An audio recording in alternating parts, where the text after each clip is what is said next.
Let me know when you're ready, Trina.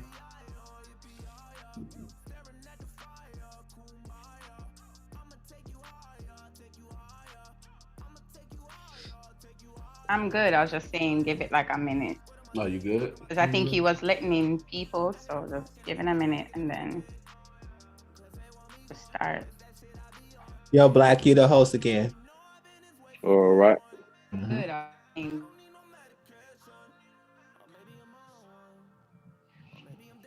Oh, All right, we good? Do you have to turn your probably the volume down on your phone too, Black Legacy, you good? yeah. or whatever you're on. Probably have to turn the volume down and mute it. Okay. All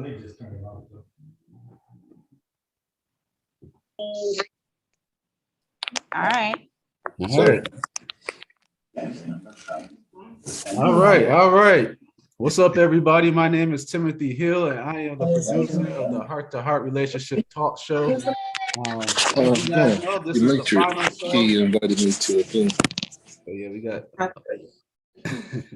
This is the final show for the year. I want to thank you guys actually for supporting the show. As we've completed this year, this is actually doing virtual shows. And we got a lot to look forward for 2022. Also joining me tonight, I have both my co-producers, Black Legacy and Trina out of Jamaica. And as I just said, we are looking forward to doing some live shows for 2022.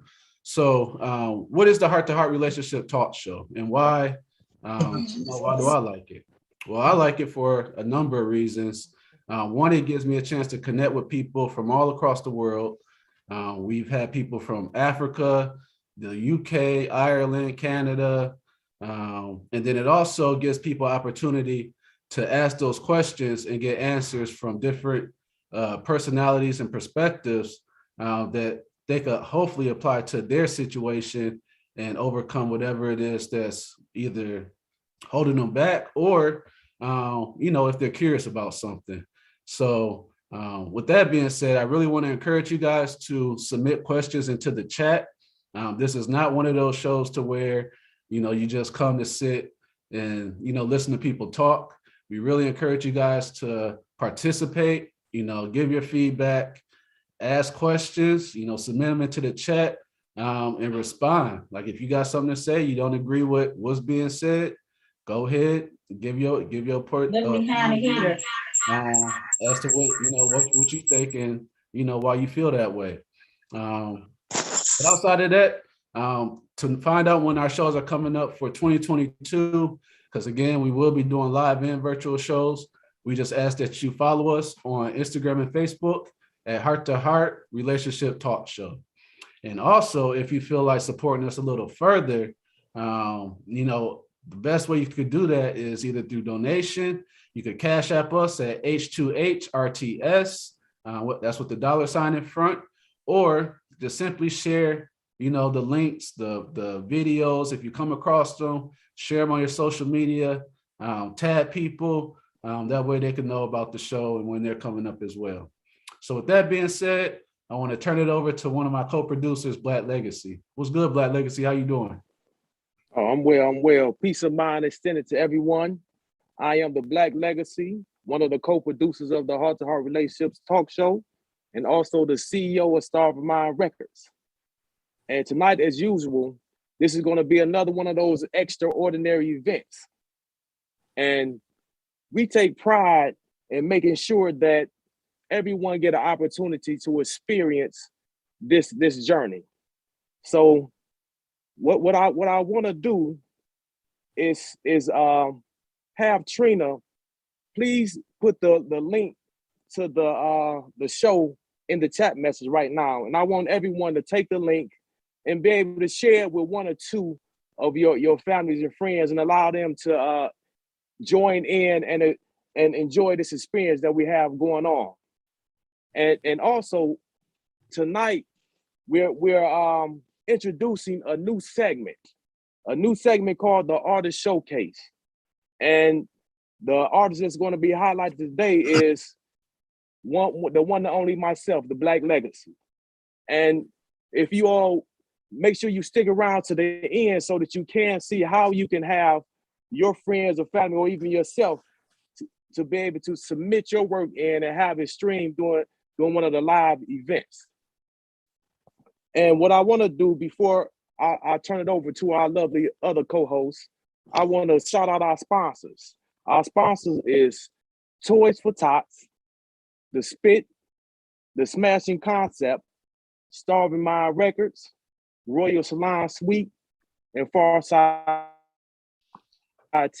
Now I want to turn it over to Trina. Trina, come on up and tell the people about yourself. Thanks for the love, Black Legacy. And hey, everyone, my name is Trina, and I'm one of the co-producers for the show. And I am logging in from my beautiful island in Kingston, Jamaica. And it is definitely one of the major benefits we have with having the show done on this Zoom platform, where we get to have, you, our audience members, logging in from various parts of the world and just being a part of the show in general. Now, if you want to send, as we asked you guys, send the link to your friends. We are being streamed live on the PharcydeTV YouTube channel, and the link is in our chat session. You can also subscribe and like their YouTube channel, where you get to watch our past shows, as well as, all the interviews that we have been doing recently with our panelists. We also want you to join us on our social media pages. I'll be adding all the links in the chat sessions, and we want you to join our Facebook group where we discuss topics that we didn't get to discuss on the show, and we might have 1 or 2 ticket giveaways in the future. Now, all of this isn't possible without a strong working background and a strong team, and for that, I wanted to bring up our brand ambassador, Beauty's Gift. Well, let me see if Beauty's Gift is here. If she is not here, she'll be joining us later, but she has been doing tremendous work with voiceovers and also just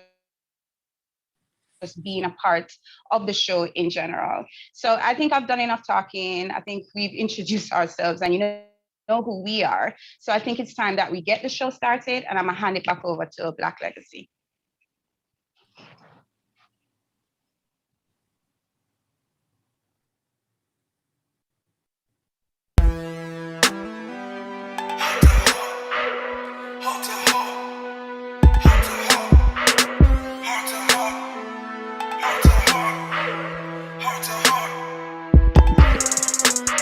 Is it love or is lust? Is it all about us? Do we really have trust? Is compromising enough?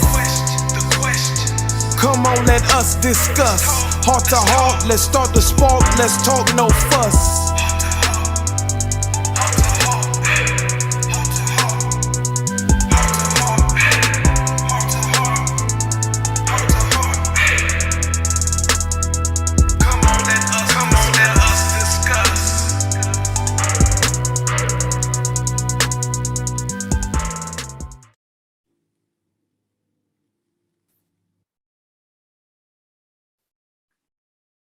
What's good, Heart to Heart? Welcome to the show tonight.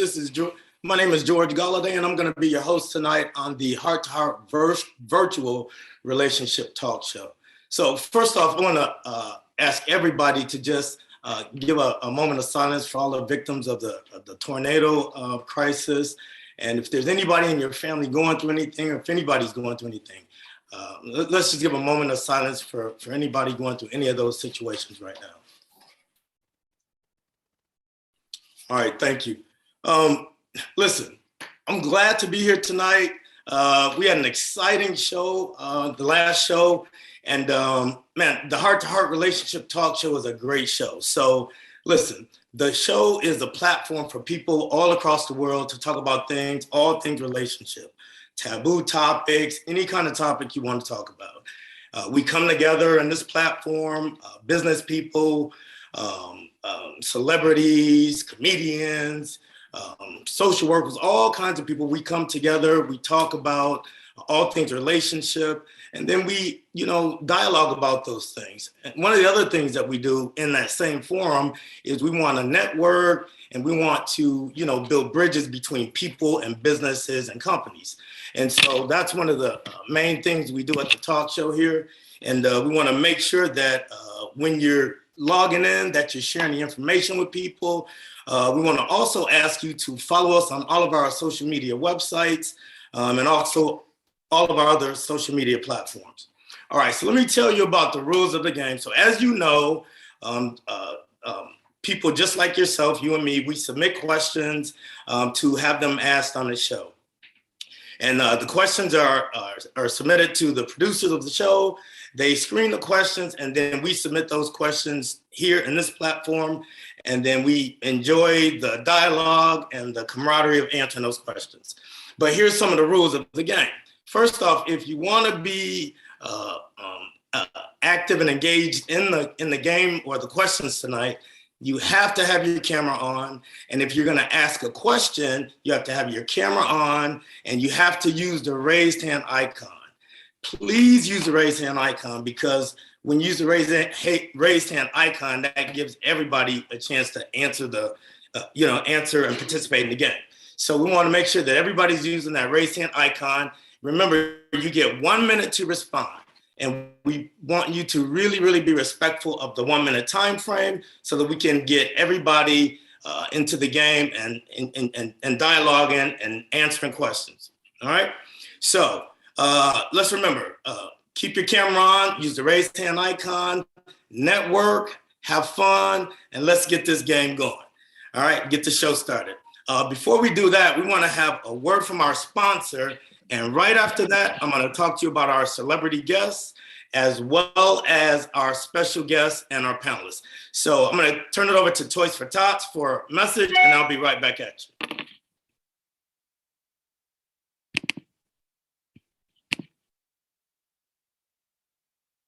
Yeah, I don't think Toys for Tots is on yet, so we're going to have a word from one of our other sponsors right quick. We're going to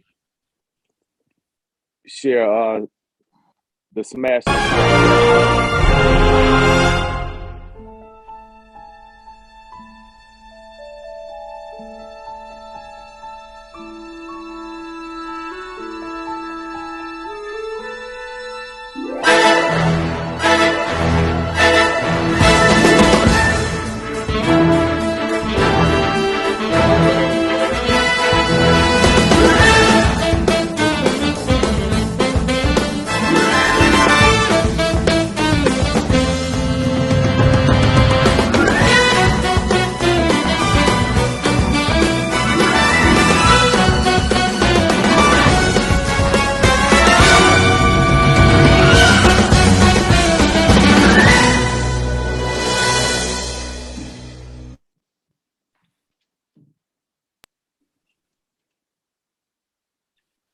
All right, and that was a video from Smashing Concepts.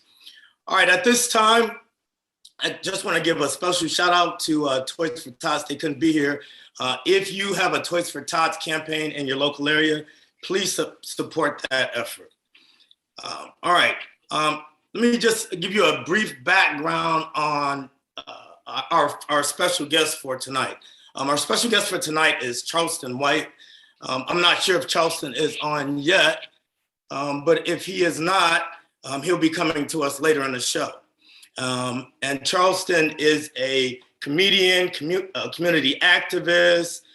He just has a very large platform and a lot of opinions about a lot of things. So we'll be hearing from Charleston as the show goes on.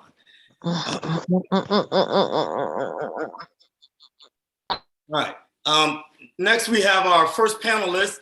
I'm going to introduce our panelists, and then I want our panelists to give you a few minutes to a minute or so to tell us a little bit about yourself, what you have going on, and where some of our viewers can follow you or find you. So our first panelist is going to be Mr. Alton Boogie Williams. Okay. I'm sorry? Oh, no, yeah, that's me. That's me for sure. Go ahead. Yep. Welcome to the show, my man. Thank you, brother. Thank you, brother. Yeah, tell our audience a little bit about yourself. I know you're a comedian. I wrote on my card, you got some funny shit. So tell us a little bit about yourself, where they can find you, where they can follow you. Well, I appreciate that, good brother. I appreciate that. Shout out to everybody for joining us tonight, wherever you are. Yeah, I am Alton Boogie Williams, the only Boogie. I am a comedian. I'm a writer. I am a music composer. I'm a dad. I'm a exceptional neighbor. I just, I do what I can for the community. Okay. I have several rooms open right now. If you want to follow me on Instagram, it's The Only Boogie, TheOnlyBoogie. I do this segment called What You Doing, where I take different little movies or clips and turn it into like a little 1-minute movie of my own, and I do commentary voiceovers over it. It's pretty much like America's Funniest Home Videos meets the Hood, and I love doing that. Starting in January because I'm going to chill out for the rest of this year and just kind of focus on my family and get back to home, because throughout the year as entertainers, we kind of get away from family because we have to perform. But I'm taking the rest of this month off. This is probably going to be my last performance, I guess you want to call this. Okay. For the year, I'm going to chill out. But starting in January, Mondays I'll be at the office on Livernois in Detroit, Michigan. Tuesdays I'll be at Punchline. Myself and Brandon T. Jackson every Tuesday. Wednesday I'll be at Unorthodox on Woodward. Thursdays I'll be at the Playhouse in Highland Park, and Fridays I'll be at Vivio's in the Eastern Market. All right, cool. And so all that information is on your social media page, or? Yeah, I have a commercial coming soon. Like I said, I'm just going to take it easy for the rest of these couple of weeks, but starting around Christmas, after the hustle is all over, I'm gonna start promoting it. So be on the lookout. So I have something every day of the week, so there's no excuses. What you doing? Right. All right, that's what's up, man. But we look forward to checking you out. I definitely look forward to checking you out because I'm in the D2. So thank you, brother. Check you out. All right, our next panelist is Lizzie Baby, the CEO of The Spit. I was checking some of your stuff out in 2015. You started, you and your partner started that radio station, and that's like blossomed into like this crazy multi-network marketing media, like all kind of crazy stuff. So can you define exactly what exactly it is for us? I know it's a limited time, but kind of break it down for us. Yes, how you doing? I'm Lizzie Baby. I'm out of Houston, Texas. We started in Houston, Texas as just a online radio station, but it just grew very quickly because we have mainly focused on showcasing independent artists. But all of a sudden, we got requests to come out and do shows and showcase and judge competitions, and it just kind of went from there. And then we got requests from just other Black businesses just trying to ask for our help to make their platform a little bigger, and it just grew.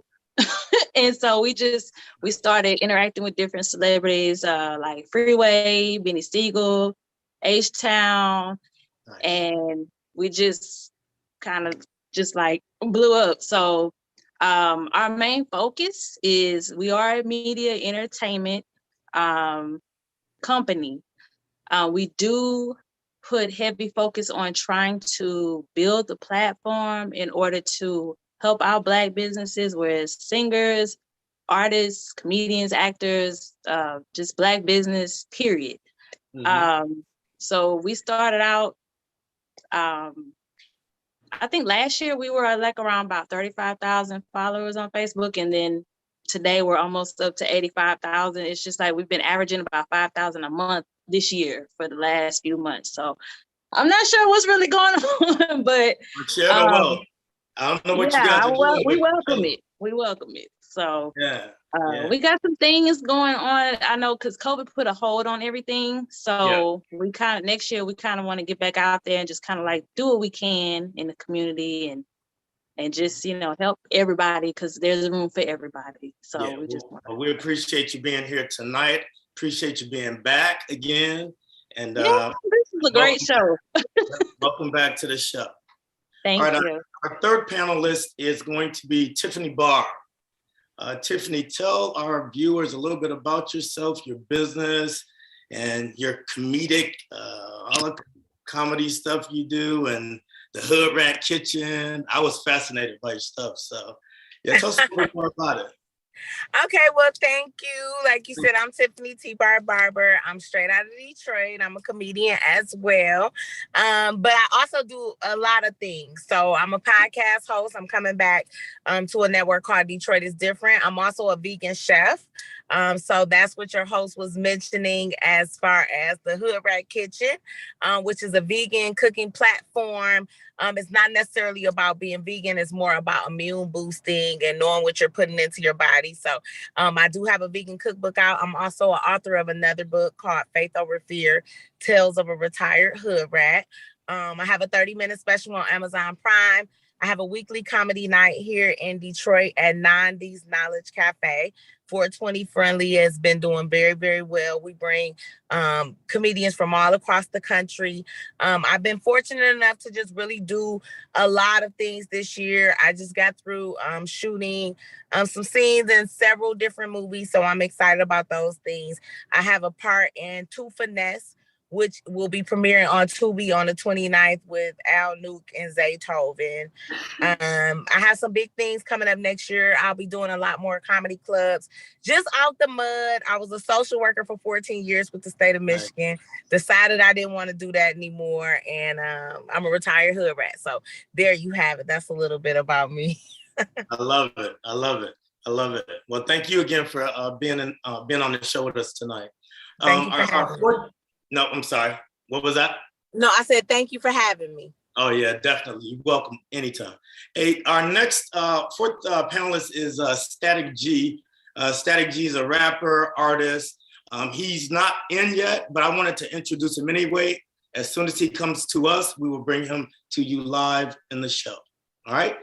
Now, tonight we're going to be introducing something that we'd already done on the show before in the past, and that's bringing our resident therapist back to the show for that expert opinion and that all that medical stuff that they do. So our expert tonight is Miss Tasha Williams, a very good close friend of mine, and she's going to be with us tonight to offer her expertise.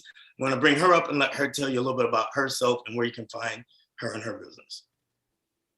Thank you so much for having me. My name is Tasha Williams. I own a mental health clinic in downtown Detroit, Innovative Therapeutic Solutions. I also have a school services company, Creative Educational Solutions, where we send special education staff to charter schools. I'm also a professor at Wayne County Community College, and I do some field placement supervision with Wayne State. And let's see, I've been in the mental health field for probably over 25 years. So just here, I am involved in a couple of simulcasts when I'm invited to be a part of them. And so thank you for having me. Well, we appreciate you being here, and don't be a stranger to the show, any of you. At this time, we're gonna go ahead and kick off our question answer session and try to do some really good engagement. One of the things I want to do is just remind everybody about the rules. Please keep your responses to 1 minute. Please, no disrespect. Honor everybody's opinion and their feedback and their situation. And yeah, please use that raise hand icon and keep those cameras on. Yep. And we encourage you, if you have questions for the show, please send those in while the show is going on. We got a lot of smart people on here tonight, I see, so we probably have a lot of questions tonight. All right, let's go ahead and kick it off with our first question. And this question involves when a man goes out of town. This is how I framed it. A man goes out of town for the evening, and it's a good chance that when he goes out for the evening or goes out of town on his own, he's going to meet somebody that he might be interested in. And what he wants to do is, at some point, he might want to seal a deal, like make sure that the chemistry is good enough so that maybe they can, slide somewhere else and, have fun. So the question is, what is it that a man can do in a situation like that, where he's found somebody that he might be interested in? They feeling each other. It's the end of the night, about to wrap things up. What can he do to seal a deal? What can he do to, get get the drawers off? How can he get the panties? So that's the question. So let's go to a sister who can tell us something like that. This is more of I think a question directed for a sister. So let's go to my sister, Tiffany Barber. Tiffany, Okay. So I raised my hand first because I am a woman and I'm single. So I'm kind of in this position. And what I'm noticing is a lot of guys are just totally lost. Either you get them that's too nonchalant or they just too thirsty. They real thirsty. They need all the water they could get, Essentia, Dasani, everything. So the first thing I think a guy can do is just be cool about it. You don't have to be you can be aggressive without being aggressive. No woman likes a man walking around, what you gonna do for me? We going home together tonight? No, just if you show a woman a really good time and she's feeling you enough, you guys had a couple drinks, trust me, you'll get them draws. Just play it cool. You ain't got to be overly thirsty, but at the same time, don't be so nonchalant. Just be real cool. Let it flow. Make sure she's having a good time. A woman that's laughing means her vagina's just a little more moist. Sometimes from peeing on themselves when they was laughing, but I ain't talking about that kind of moisture. I'm just saying, you keep a woman interested, you keep her going, buy her some drinks, feed her. Every woman likes some food, every woman likes some drinks, every woman likes to laugh. And trust me, you this closer to the coochie. And don't think you're gonna get it on the first time every damn time. Damn! If you can't afford dinner 3 times, your ass don't need no woman. You need to hire a little $40 coochie. That's what I got to say. I like it. Okay, what about if he's a little shy and he's a little nervous? You know, you got a sister who's a little bit aggressive or a little bit assertive. He might be a little shy. What would you tell that brother? What I'm going to tell the shy brother, once again, is to make sure that he takes her somewhere where he's comfortable. That way, he's a little more apt to speak. A lot of times when guys are shy and then you couple them with a new environment where they're not comfortable, then you really create a disaster where they can't communicate. So for a shy guy, first off, get drunk. It make you friendly. That's one thing. And then 2, on top of that, just make sure he takes her somewhere where he's comfortable so he can come out of his shell a little bit. And it's okay to tell a girl, hey, I'm a little quiet, I'm a little shy. It may take me a little time, but I do like you. Make sure he's communicating that he still likes her, but he's a little shy. That means he may get the draws a little faster. You know, women, we like to take the draws too. It ain't always the men. All right. Well, we got any other hands up? Because I'm gonna put a spin on this. Any other hands? Any other questions? Yeah, let's see. All right, let's see. Let's go to brother Alton. Yeah, what do you got any feedback on the subject? Any advice? Well, yeah. Okay. When I was single, it's all about the chemistry. You know what I mean? It's all about the chemistry. T. Barber was right. When they're laughing, most serial killers don't tell jokes, so that automatically add comfortability to the woman. If you can get a woman to laugh, it's just calming. You know what I mean? So the chemistry is everything. When you all vibing, all you gotta do is just like somebody. I read a comment at the bottom, like all you could do is mess it up at this point. You know what I mean? Like if the chemistry is there, you in there. You just got to sit back, be a gentleman. You know what I mean? I ain't also trying to facilitate every woman in the world back when I'm not about to just feed you, Patron you to death. And then you like, well, you were nice. Like, yeah, motherfucker, I am nice. You know what I'm saying? But I don't expect sex either. So it's just like, you will know it's a case by case basis. You know what I'm saying? Like sometimes you're going to go seal the deal. And sometimes that deal ain't even sealable. Right. Okay. Go ahead. I'm sorry. No, I'm saying, but she know and he know. Y'all know if it's, especially the older you are, you're like, all right, I'm gonna go ahead and call it a night. Mm-hmm. Okay. All right. Good. Cleveland has a hand up. No? Yeah, let me go to Tiffany Barber. Hello? Cleveland ready. Yeah. Oh, my bad. I was muted at first. My bad. I think my thing is from my experience is one, to be attentive, to pay attention to what's going on, to see what she likes, you know, the whole thing, maybe her coat, holding doors for her. If her drink is about to be, you know, is getting low, ask her if she want another drink. Pay attention to what she's doing, especially if you can look at her while she's not observing you. Right. And then, like I said, be attentive.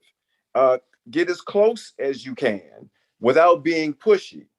If a woman lets you in her personal space, that is a big plus right there. Okay, you get as close as you can get without being pushy. You can sense when they start to feel comfortable around you. Mm-hmm. And also, you know, I think that thing about the laughter is a big deal too, you know, and making this person laugh, but also, you know, don't fuck things up. Don't say too many, don't give your opinion on everything when you know your opinion is controversial. Mm-hmm. You know, just let things kind of happen the way that they are. And of course, my experiences being with Black women will tell you, I like you. Okay. Right. I like you. Yeah. Black women will invite you to their house. Would you like to come over? Right. What are you doing later? So be attentive, pay attention, get as close as you can, make them laugh, and then wait for them to tell you how they feel about you. All right. Let's go to our panel, back to Lizzie. Lizzie, you want to give us some feedback? What's your thoughts on the matter? You're muted. Okay, can you hear me? Yep. Okay. I think the worst thing you can do is brag. If you're overly bragging about, you know, this and what you have and not, don't do that. That is a turn off. I think if you just play it cool, and like somebody said in the comments, women already know, they already have an idea when you approach them, if they would give you some, but they already have an idea in their mind, like, it's possible, let's see how it'll go. But your delivery, the execution of it, you just gotta play cool, let it flow, don't be aggressive, you know, but the worst thing you can do is just be stuck on yourself and brag about what you have and what you know, a lot of men do that, you know, oh, well, I have this car, but it's in the shop, or I just came back from this trip, you know, and now I'm going on this trip. It's like you're overselling yourself. Just relax.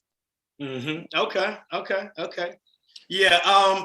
Do we have any other feedback from any of our viewers, audience members, non-panel? Anybody want to offer anything else for that? Yeah. Before we close that question out, I want to bring to the mic our special guest for tonight, Mr. Charleston White. Give Charleston the opportunity to tell you a little bit about himself. I told you a little about him earlier. Give him the opportunity to tell you a little bit about himself, where you can find him. And if he wants to weigh on the question, give him the opportunity to weigh on the question. Charleston, what's up, brother? How you doing, sir? What's going on, brother? Can y'all hear me? Yes, sir. We can hear you well. How are you? Man, we can't see you though, brother. We can't see you. Can you turn your camera on? I don't want to be seen. I just want to be heard. Yeah, that's fine, man. Yep, that's fine. I'm doing like several things at one time. So the phone that I got scheduled with that I got the Zoom downloaded, I got that phone occupied on a conference call for a trip that I got for tomorrow. And so I'm sitting in front of my desktop computer trying to work the camera, but it's not coming on. So y'all gonna have to bear with me on this, man. We will. We're just glad you're here, and we appreciate you taking time out of your schedule tonight. Tell our viewers a little bit about yourself and where they can find you, some of the stuff you have going on. I know you do some community activism, some gang, social justice. Yes, sir. Yeah, tell them a little bit about some of that stuff. Fort Worth, Texas native. I like to say, man, I'm a black man that grew up in America in what I like to describe as your typical traditional single parent home. Mother with good morals who tried to instill morals and good values, God-fearing black woman from the South. I never heard my mother say anything bad about my father. So I come from love. I come from a loving black mother who was more or less, I was a kid who was influenced by culture, right? I've never been spanked by a man. I've never been disciplined by a man. I've never heard a man say, I'm proud of you. I've never had a man hug me and say, I love you, whether that's a father or uncle or a grandfather. So it wasn't until I started getting involved into the criminal elements of society, get introduced to older street guys, that I started receiving affirmation from men. I grew up believing that in order to be a man, you had to go to prison or jail. My grandfather been to prison. My mom's only brother been to prison. My male cousins been to prison. When I spent the night over my friend's house in elementary and middle school, their dads was coming home from prison. Their brothers was going to prison. Their uncles was also in prison. So in my young and impressionable mind, I grew up believing that that's manhood, that's black manhood, because nobody ever came back and told me anything bad about prison.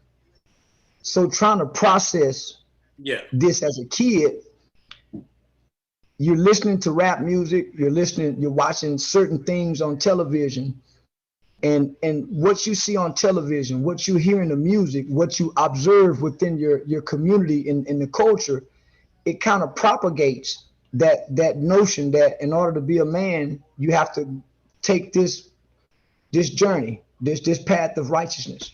Let me ask you a question. Do you have is that like you have a book out, or is it chronicled anywhere else other than like through your regular work that you do? Well, you can find it. There's a Supreme Court case where we got juvenile life without parole abolished in America in 2016 that we have been fighting for years. So it's chronological in a Supreme Court document. But I hadn't put a book together. Nothing. I just been a community guy doing the work. So I caught a murder case. I became one of the first children in Fort Worth, Texas, in the early 90s, 1991. To be tried and adjudicated for the crime of murder at the age of 14. Me and three of my buddies skipped school one day when I was in the 8th grade, and we went to Foot Locker, went to the mall, went inside a Foot Locker, and we stole some athletic jackets, starter jackets at that time. Starter jackets were real popular. In the process of us stealing those jackets, running out of the store, there was a guy working on his car in the parking lot, a white guy who tried to stop us. In the course of him trying to stop us, I handed my 16-year-old friend a gun and instructed him to shoot him. And so he shot him, he died in the parking lot. Later that evening, we was charged with capital murder. Months later, I was sentenced to 12 years for first-degree murder. I spent my whole entire life, my teenage life, incarcerated inside the Texas Youth Commission, which was a maximum security lockup facility for children who had committed violent crimes.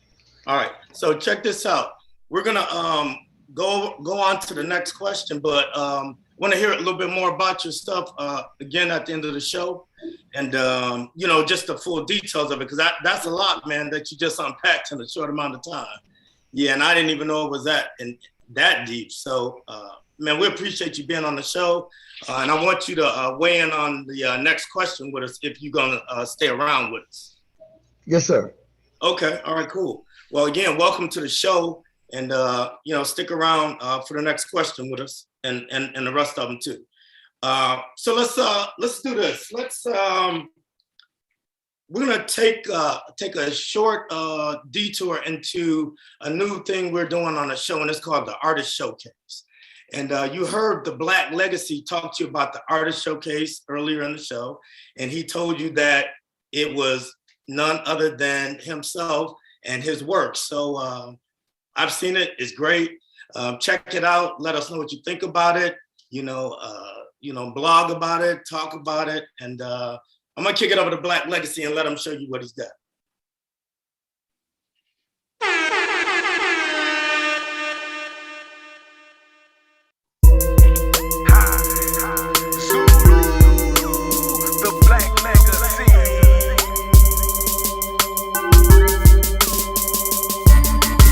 I got the heart of a lion, soul of a king. I would trap down the hell for my inner being. Had to battle day and night till my soul was clean. Day and night, dirty, clean, ongoing theme. Had a dream about the life I'm living. Every door led to another door like the truth was missing. Popped and pissing out a window to go throw it out. But I'm starving, so my body's on a bitchin' drought. Analyzing this dream must been a sign of time. Starving mind on a grind, but I'm far behind. Divine intervention came and saved my soul. Making grown decisions at 16 years old. I was lacking vision, but had a heart of gold. Raised around gorillas, out the dirt I rose. Behold the load that give me strength. Every event in my life, like the weight I'm pushing on the bench. Building muscle to go tussle in environments filled with obstacles designed for my detriments. Overcoming all the sabotage impediments. Preparation through the struggle, my empowerment. I weathered so many storms, it was necessary. It was preparation for anything, I'm ready. I weathered so many storms, it was necessary. It was preparation for anything, I'm ready. For anything, I'm ready. For anything, I'm ready. For anything, I'm ready. For anything, I'm ready.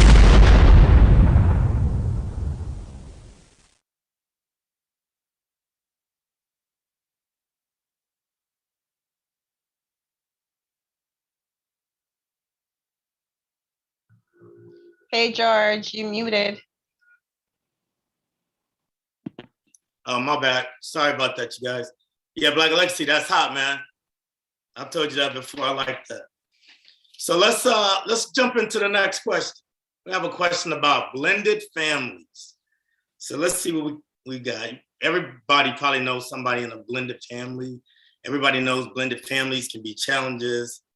And sometimes one person has a child, both people have children. Sometimes there's multiple children, right? But the question is it a woman's obligation to care for another man's young child if she is seriously dating? So let's pose that question to our panel of judges. So is that a woman's responsibility? Let's go to Mr. Alton. Can you take that one first for us? Yeah, absolutely.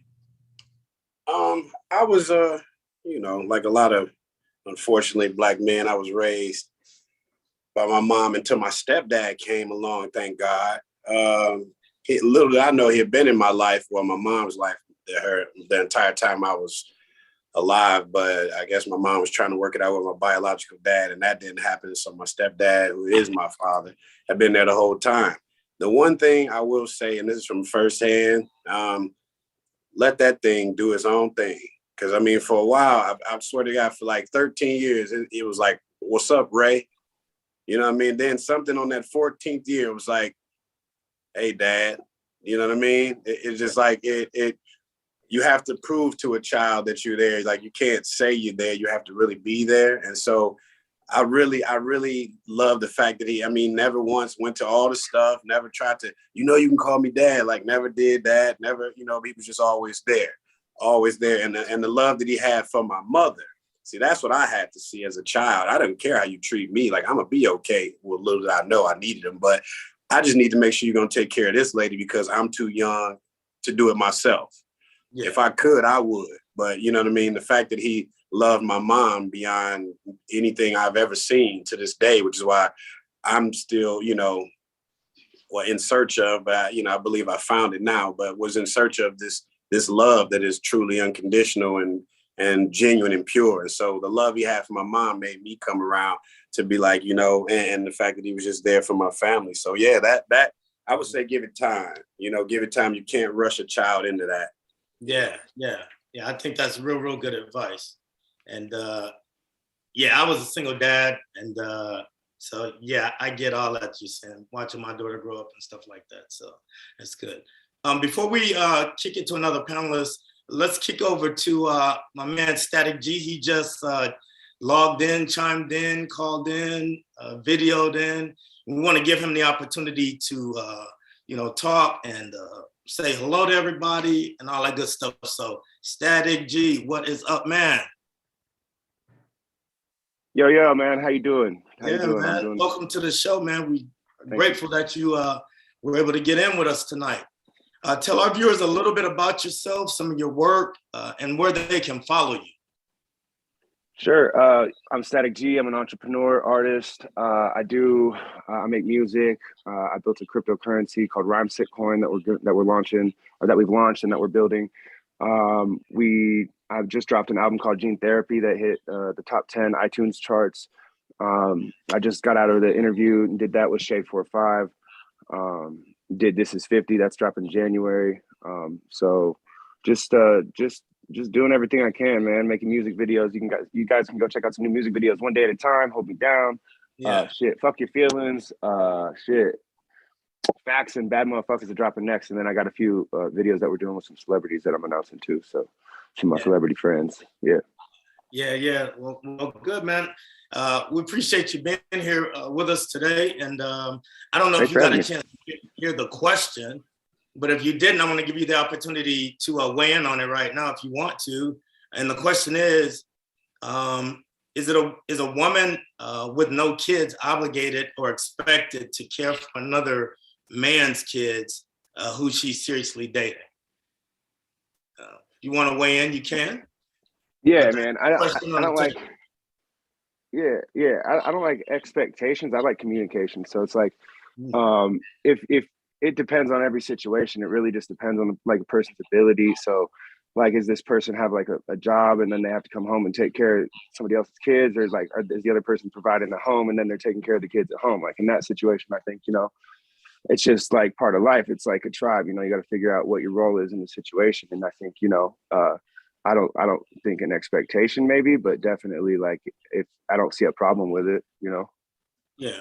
Well, it's interesting because it sounds like you and Alton are saying almost the same thing in the sense that kind of let it do what it does.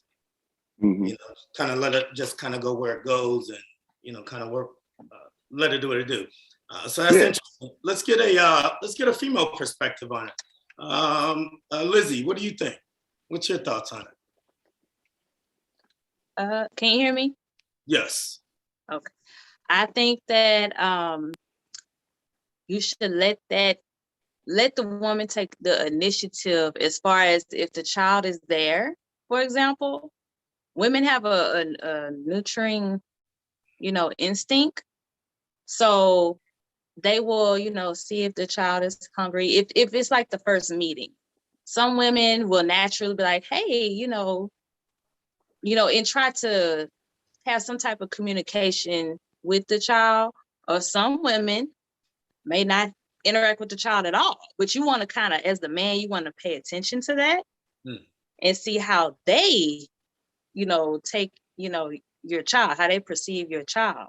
Because if we're serious and my child is here, whether it's a visit or they're staying here, you kind of want to see how they naturally gravitate towards or from the child. Yeah. Yeah.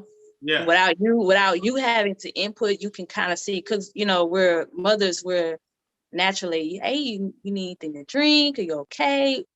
Kind of have that natural reaction. So you can kind of see how it would go from there. Mm-hmm. Some women don't want to have anything to do with the child.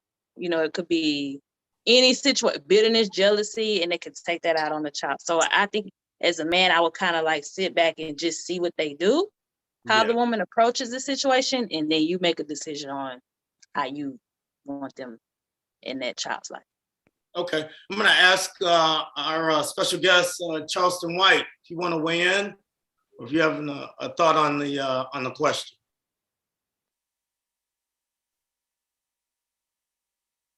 Is Charleston still with us?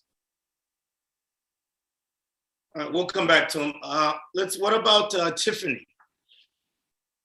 Well, I once again, being a single mom who's actually sitting outside in the car of my kids' choir concert, I think that, so I read Steve Harvey's book, right? And I don't agree with everything he said, but one thing he changed my perspective on was the amount of time where you get to meet, where your child should meet a man. And what I mean by that is, you shouldn't have a man in and out of your child's life. I have a 15-year-old son. I'm co-parenting. Even though I'm not with his dad, he has a dad. His dad is present. His dad is involved. But whoever I'm with has to be able to be a role model. And whoever I'm with, I need to be accepting of their child. I used to have a friend who was like that with her fiance, was not accepting of his child. I don't think that's cool. Whoever's in my child life, whether it be the man I'm dating, my family members, his own dad, has to be a role model. And I feel that that's my job to be, I'm not going to say a role model where I'm taking on everyone's child's responsibility, but it's my job to be a pillar in my community to any child. Nevertheless, the child of someone I'm dating. So I do think it's important that people see how their child interact with their mates and their mate interact with their child, because sometimes you can already be in love with somebody and then your kid and your mate don't get along, and that ruins it. So I think it's a thin line, but you need to know them and be secure with them. But I do think people should, at least on the surface, it doesn't have to be so formal. It could be a family function. It could be a gathering where you just have them in the same space and just see how their energies are, because it's important that your kids and your mate understand boundaries. That's why it's important that you talk about that from the beginning. If you have kids, I'm talking about from the, hey, what's up? How you doing? Oh, what you like to eat? Oh, I have kids. Oh, you have kids? Okay, how are you with kids? I'm not saying I have to get intense, but I need to know that. Do you like kids? Are you like, fuck those kids? It's a difference, and you can ask people that. Because some people may say, oh, I don't fucking like kids. You may say, well, that's not for me. Somebody may say, I love kids. It's important to talk about those boundaries, but whoever's in your kid's life should be able to stand up for those kids. And I believe they should treat whoever kids like they treat their own. But remember, some people shitty parents to their own damn kids. So you gotta be careful of that too. Yeah. Right. Oh yeah, 100%. And then some kids will make you act a certain way too sometimes. You know, kids. That's why I say you got to meet them first. You be all in love with the booty, but her little son be a duty. We all think our kids don't do no wrong. All our kids are perfect. So let's go to our resident expert therapist and have her weigh in on the matter, on the subject.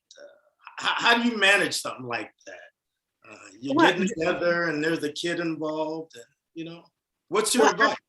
Well, I think I'm listening to the question and I'm listening to the responses. So I heard something about obligation. So I want to respond to both. Can you repeat the question to me? Yeah, sure. I want to respond to some of the responses. Yeah. Is woman with no kids, I'm going to read it to you like it came across to us. Is woman with no kids obligated, expected to care for another man's kids, not grown kids, whom she is seriously dating? Well, just listening to everyone, I don't think it's necessarily an obligation. It is most definitely something you need to look at and weigh in regards to spending time with that person and knowing their temperament, their energy, their desires, especially if it's a woman with no children. It may be a reason she doesn't have children. She just may have chosen not to have them. She may have always wanted them. But the word obligation is what is sticking out to me. There's no obligation for her.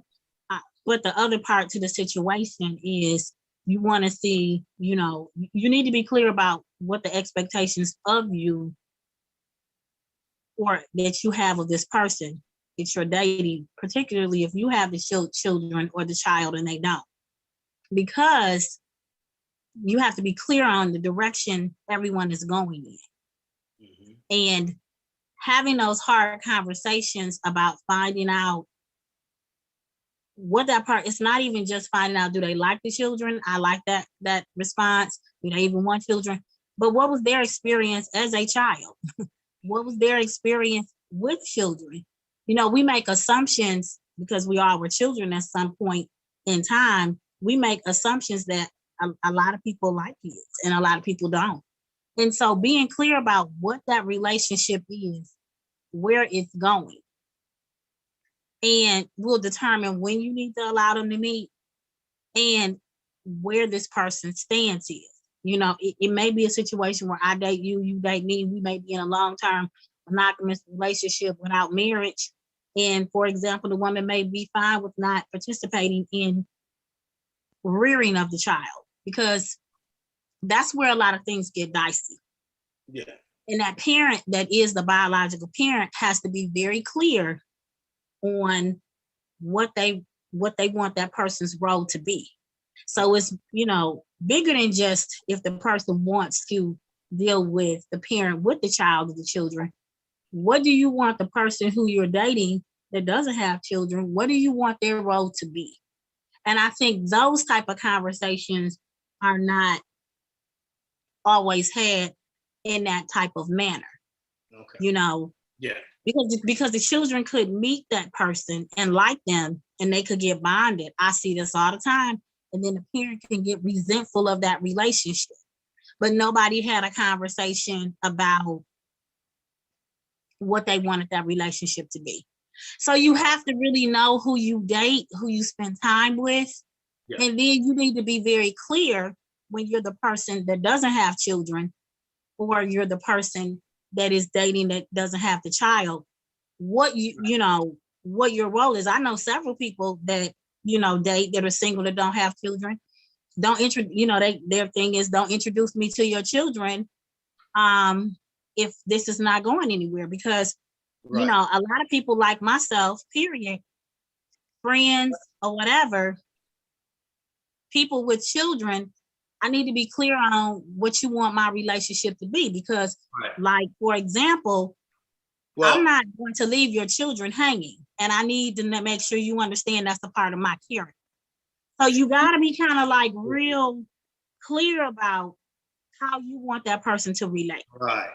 All right, cool. Well, let's take a question, and thank you for your response and your therapeutic analysis. Let's go to our audience and take a question from our audience. We have a couple questions in the audience or response. Yeah. We have Cleveland that's gonna chime in first here. Yep. You gotta unmute. There you go. Cleveland, talk to us. I want to remind everybody, just please try to keep it to 1 minute for us so we can keep the questions coming and keep the energy moving. Okay, I would say first thing, the term obligation. You don't obligate, and it's wrong for you to try to obligate somebody to take care of your children. That's for you to do. Mm-hmm. With that being said, there are, like it's been mentioned before, naturally nurturing people. Me, I'm a quintessential dad. I'm a nurturing type of cat. I'm looking at other people's kids, whether I know them or not. I want you to be safe. You running around, we having some drinks. I don't want you to fall, hit your head on the table. That's me. I'm a dad, And also, the thing with us is that it takes a village to raise a child. So, it's within us to always want to make sure that the next generation, that children are always cared for and treated well as children, kept safe and secure and loved. The last thing is I would say is that, you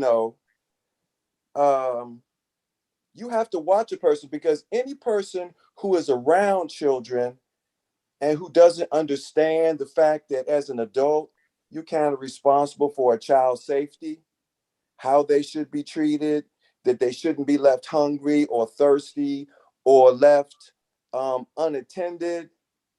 And you watching a person and they don't realize that says a lot about them. So you need to watch what you say in reference to obligating somebody to do something that you don't know, because that's your child. And in the end, the responsibility is yours. You would hope a person would step up. You would hope a person would want to be a part of something, but there's a minimum standard. Mm-hmm. And you need to see that yourself, because that's a dangerous thing for you to think that you may leave this person around your child, even for a few moments, and this person ain't a bit more concerned about your child. It's no obligation. This is Black people. This is African-centered culture. This is what we got here. I appreciate it, Cleveland. Thank you for your feedback. I'm gonna take another. Yeah, we got Sonia. Come on, Sonia. Hi, how are you? Great show. Great to be here. I'm old school, so I love being in the company of all these young people that are and creative people that I'm rarely around, but I'm enjoying this so much. Connected, Tim, heart to heart, and that's how I got here. I'm gonna answer the question. I'm gonna try and keep it under 1 minute, and I'm gonna curve it a little bit. Looking back in my life, like I say, I'm old school. And I'm gonna give an example. I had one friend who every 6 months she had a different man that were around her kids, that were in the house or living with her. And me and her used to kind of conflict with that. What's going on with that?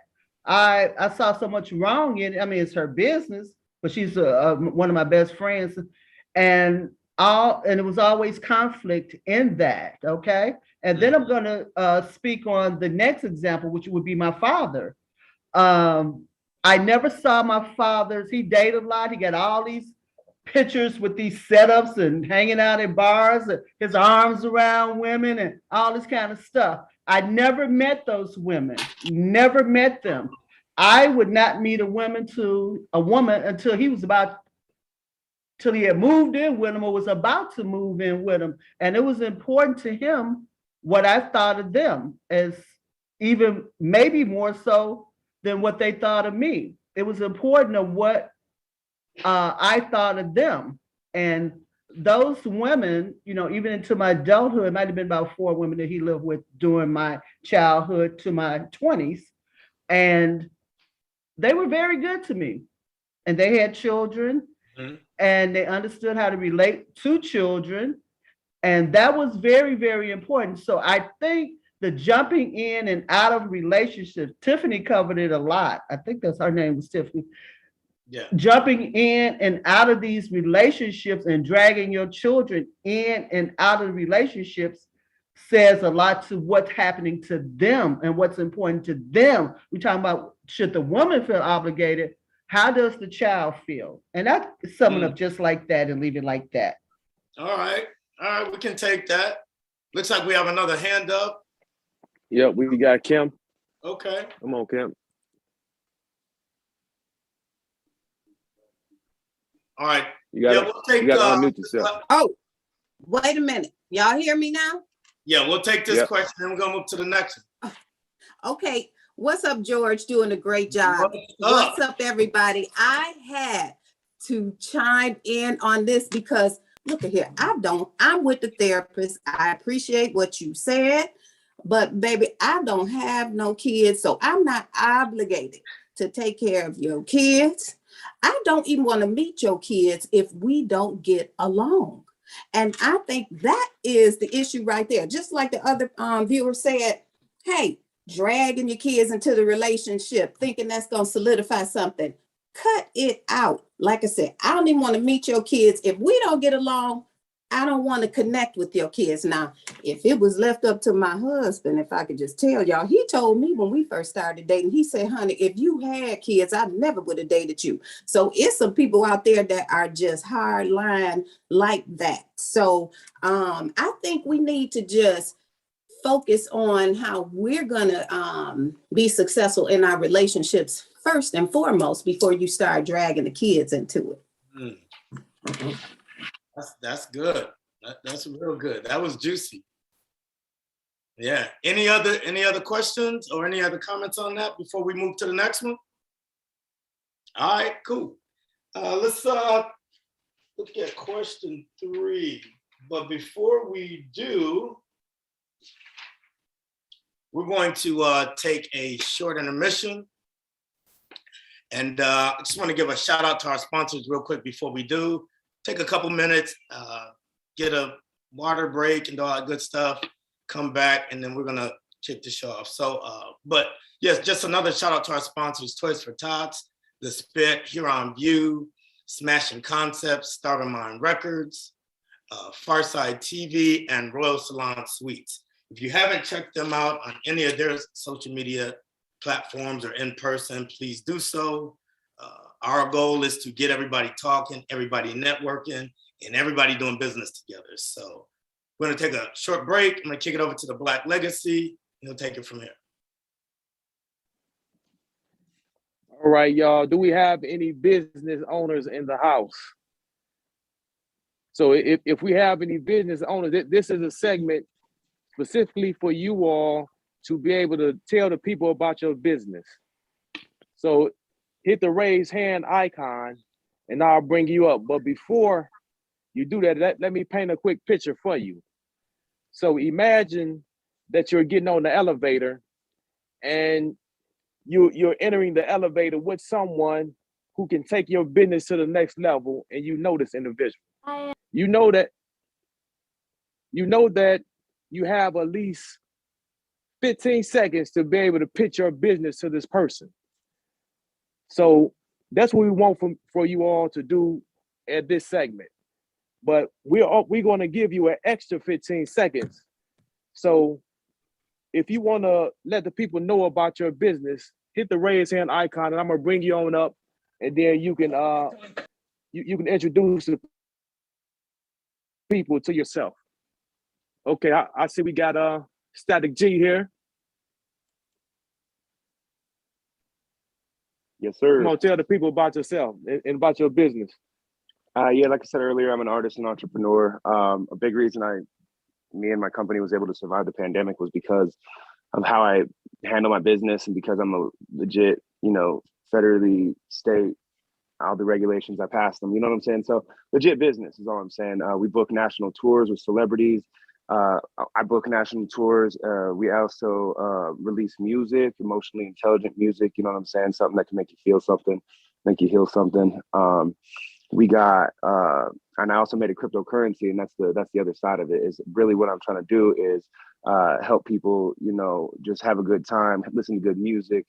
I really feel that's a big part of what we need to start doing, is just bringing back some good music and spreading it, and also financial education, just helping people learn how to make money. And I didn't even know about stocks or crypto and any of that until I was like 30. So it's like, to me, I feel like I got gypped, you know what I'm saying, out of the ability to prepare for my future. I've always just been surviving month to month. So I really want to provide education, financial education for free, and just good music. So my music, we release it. It's called Rhyme Sick. That's the label. Statik G is the artist, and Rhyme Sick. Where can we find you at? I'm on Facebook. Yes, sir. I'm on Facebook at facebook.com/StatikG. That's STATIKG. You can hit me up on Instagram at Statik G shit. It's like G shit, but Statik G shit. I'm on all the social media platforms, YouTube, rhymesick.com, rhymesickco.in will help you find out about the crypto. I'm not inaccessible, you know what I'm saying? You can reach me if you have questions about the crypto, about how to get the music. I'm really trying to push the music up on it because I'm independent, so we hit the top 10 charts, and I'm really trying to push that up. And so, it's only $13 to buy the album, 19 songs. So I really just been pushing the music, the tours. I'm doing one with Stevie Stone, Flawless Real Talk from Rhythm and Flow, and then Locksmith, legend out of the East Coast. So yeah, man, I'm just trying to promote independence and, dope stuff, and try to make sure everybody can, learn that. I don't want people to look at me and see what they can't do. I want them to look at me and see what's possible, Okay, yeah, I'm feeling that. I'm an artist myself, so we definitely gonna have to connect. Yes, so, sir. Yeah, I'm gonna follow you on Instagram. So we want to bring up our next business owner here. We have Tisha. Come on, unmute yourself and tell us about your business. Tisha? All right, well, we're going to move on to... Sorry about that. Can you hear me now? Okay. Yep, I hear you. All righty. Hello, good evening. This was a fantastic show. Shout out to everybody. Shout out to Tim, who invited me tonight.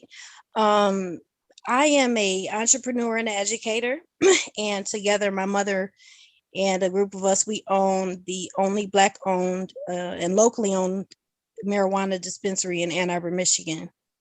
I also do corporate events and community events. And let's see here. I'm interested in that crypto. So please, put your information. I know I heard it was rhymestick.com or something, so I'm definitely interested in that before I go. We're interested in creating our own brand, and that's something important to us. I'm educating. I would like to branch out. If you are someone in your state or in your community and you want more information on how to enter this industry, I'm here. I'm a resource. My brand is Sativa. We will have not only events and consultation, but we also have some products that will be on the legalized market soon. So finally excited about that. You guys can follow us at A2 Here on View. That's A2 Here on View on Insta, and then we're Original Here on View on Facebook. I appreciate what you guys are doing. I appreciate the platform, and keep on working. Okay, that's what's up. We gonna take one last business here. So we're gonna pull up Sonia. Come on, tell the people about yourself. Okay, here I am. Thank you. Chicago's Black Business Network, we're a social media management and training organization. And Tim and I have been talking about how we can connect with all you great entrepreneurs in Chicago. He says coming to Chicago next year, which is a great thing. And he and I are gonna sit down and talk. And he's got all that young energy. He's gonna do it. And I'm just gonna help him make the connections. So I'm hoping that each and every one of you can be involved in this in 2020. No, it's not. 2022, okay? And I wanna look forward to meeting all of you in Chicago. I'm an insurance agent, licensed in Detroit as well, in Michigan as well. Legal Shield, I multitask just like all of you. Intellectual property, I own a lot of domains and a lot of websites, and podcasts. I'm just over my head too, just like all of you. We're entrepreneurs, so we work 24 hours. And thank you so much. All right, thanks everybody for sharing. So make sure y'all check out our sponsorship package. It'll give you the opportunity to be able to have a commercial ran during a live show, which I'm going to bring up one of our sponsors next after I finish closing this segment out. And make sure you all follow the page. Follow the page at the Heart to Heart page at Instagram. And it's the Heart to Heart RTS. Make sure you follow us and look into our sponsorship package and look into becoming a sponsor. All right, so right now I'm gonna bring it over to a commercial by one of our sponsors, the Royal Salon Suite.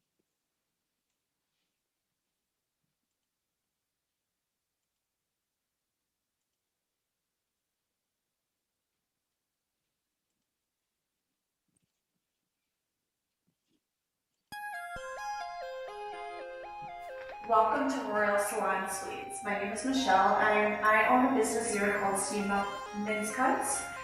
And right now we're offering suites for estheticians, hairstylists, tattoo artists, whatever your field of expertise is, we have a place for you.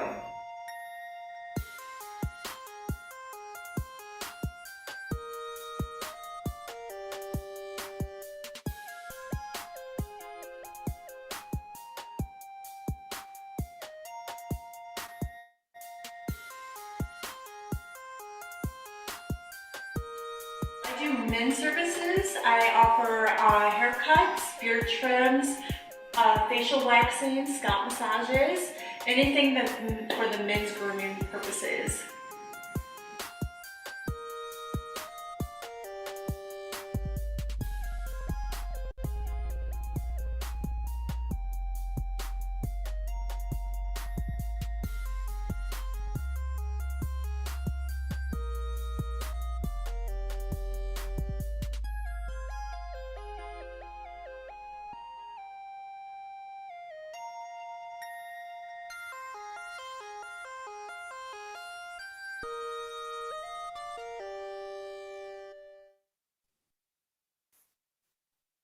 All right, welcome back to the show. the Heart to Heart Virtual Relationship Talk Show. We're gonna get right into the third question. This one's a little bit interesting for me because I really, really want to hear a woman's perspective on this. And when I was looking at this question just a few seconds ago, I was like, man, the worst thing a man can do is ask a stupid question or say something stupid, right? Or maybe you're being too direct and somebody just got offended by your question. But the next question involves just something most brothers probably would want to know or have an issue with at some point. So here's a question. What are some discrete ways that a man can check? And this is how the question came in. These are not my words. Don't beat me up. What are some discrete ways a man can check if the kitty is fresh, if he's gonna go down on her? How does the brother find out what he about to get himself into discreetly? Let me hear from my sisters on this. Tiffany, talk to me. What do you think? What can you offer to the subject matter? She still with us? No, I think she had to leave. Okay. Oh, let's go to Lizzie. It's a big smile. What's up, Lizzie? What you think? There's always a way. There's always a way to find out. How can I discreetly do it? How can I discreetly do it? Because I want to know, but I don't want to be like, okay. Well, let me ask you this. Are you already in the bed? Like, what is the situation? Are we like cuddling? The situation is whatever you say it is. Okay, so let's say y'all are like watching TV or, you know, whether it's on the couch or in the bed, you can kind of, you can like I'm serious, you can be like, you know what, let me try this. Put your head on her shoulder, you know, on her legs. Like, put your head on her legs, like you just chilling, lay back, watching TV. If something is wrong, you'll know. You'll smell it. That would be real wrong. Yeah, you'll smell it. Yeah. Some women have natural body odor. I mean, due to hormones, it could be nothing, or she could just need to take a bath, or whatever the case may be. If it's something you feel like you can't handle, and you need her, you know, and you can discreetly have her go bathe too. Be like, you know what? Well, maybe like take a bath together or by yourself? Look, you need to go get it. You don't want to be, if y'all not on that level, just be like, well, I think I'm gonna go, you know, let's go freshen up, or, you know, let's not be, I mean, if you're being, you know, it depends on the comfort of your relationship. If you could just say, hey, look now, you know, I want to eat your pussy, so why don't you go clean it up real quick and then come on back, and then we'll, you know, because some of them you can't say that to. Right. All right. Let's do this. Let me ask a couple of the brothers, maybe what's a technique that has been used to try to figure out what the situation is? Statik G, what you think, man? And we're just offering opinions. We're not talking about you. It's not about you. You're funny. No, I think there's a couple of ways. I mean, I've always been like, my gag reflex is weak, so I got to be with clean, you know, well taken care. You know, I just can't help it, man. And it's nothing against nobody. It's just how I am. So when I do it, like sometimes you can just like smell through the jeans, and if it's like that, it's like, oh no, you know what I'm saying? That's the first sign. That's the first wall you got to pass. And if you get there and you're like, you know, you like she said, laying down, cuddling, watching TV, you know, that kind of thing, you know, and you get past that, you know, that's a pretty good sign. Because technically, if it reaches through the jeans, it's like, that's a pass, you know. But if you get in, you know, and you're playing around, like you can, like, you know, slide your hand down and then, I don't know, touch your nose one time. Like just discreet as fuck. Like, it's like, hey, babe, what you doing? Oh, you know, just a little flirty. And I don't know, that's been my way. And that's the wall too. And like, you know, I've had just one girl ever. Took her panties down, and it was just like overwhelming. It was like, whoa! It was like walking into Walmart, you know, when the heater hits you, and you're like, it was like that with smell. And I was like, whoop, tied it back up. I was like, I gotta go. Love that. So that's my experience. Yeah, man, the finger test and the jeans check. That's you know, because girls like if there's a little odor, it's not so bad. But if it's like, yo, you need to take a bath, man. Like this is gross. Like what are you trying to do to me? Like it's like eating out the sewer and shit. I don't know. Just you know what I'm saying. Right. Alton Boogie, you want to weigh in on the question? Yeah. Okay. So two things. Okay. Two things I want to say. Now, if you're dating, you got to be cute about it. But if you're in a relationship, it's like, man, girl, go scrub that thing so we can get busy. You know what I mean? Like if you're in a relationship, you should be able to talk freely with your mate. I mean, come on, man. Go dunk that thing so we can get it, get it cracking. You know what I mean? You can work it. Or, and you could be romantic about it. You could be like, you've been out all day. You could say little stuff like that. You've been at work all day. You know what I mean? Like to throw the all day on it. You know what I'm saying? But if she a real woman, she gonna wash up anyway. I'm old now. I've never not had a woman like, let me go fresh. Now, even when you start getting a little too frisky, she be like, wait a second now, let me go. We ain't talking about young. We talking about we grown now. If she ain't like, let me go wash this day off me. You know what I'm saying? Get that day off you. You smell like all day. I do too. Let's jump in that thing together. And then now that's the foreplay. You already naked, everybody clean. We starting at square one. Let's take it from there. But if you're dating, like I said, be smart about it. Like the lady said, lay down, try the little lap thing, or like, my man said, you could do the whole, waft there. We've been doing that forever, but communication. Yeah. Communication. All right. Respectfully. I like it. Let's go to our resident therapist and see if she wants to weigh in on the matter. Okay, I was taking a break. I'm on Zoom all day, so I have to walk every hour. So can you repeat the question for me clearly? Because I think I heard it, but I just want to be clear. Yeah. What are some discreet ways a man can check to see if his mate is fresh in those very, very special areas? Some of the things that they said is that's accurate. I can see where those things would occur, but I think you just probably should be able to kind of like gauge in a sense from before even going there, like how clean the person is, from interacting with them. So, some of the ways that they said are, accurate and what men would do, but before you have to check, you should be a little bit familiar with the person and how they are about hygiene, especially in COVID. And that can be your all around fallback. It's COVID, and we got to make sure everything is clean.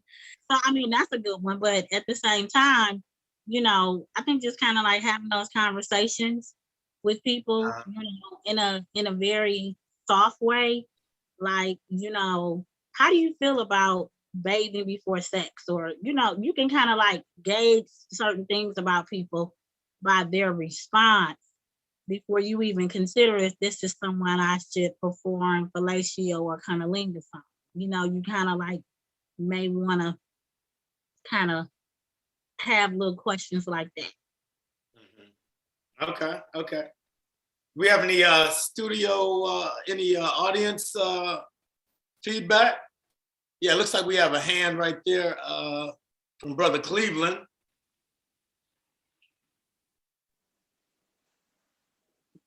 I would say, first of all, if you're thinking that it's not going to be fresh, you already maybe down the wrong path, because maybe you weren't paying attention, or maybe it's something about the person already.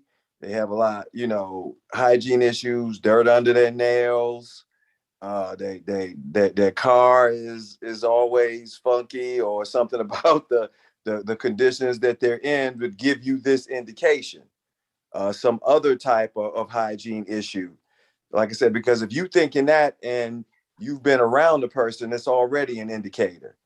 The other thing probably is that if you're trying to be discreet, you can look around their bathroom maybe. see what else is going on with them, how they keep their place, how their bathroom. I mean, is it clean? There's a lot of other stuff going around. These are sometimes indicator of a person's personal hygiene characteristics.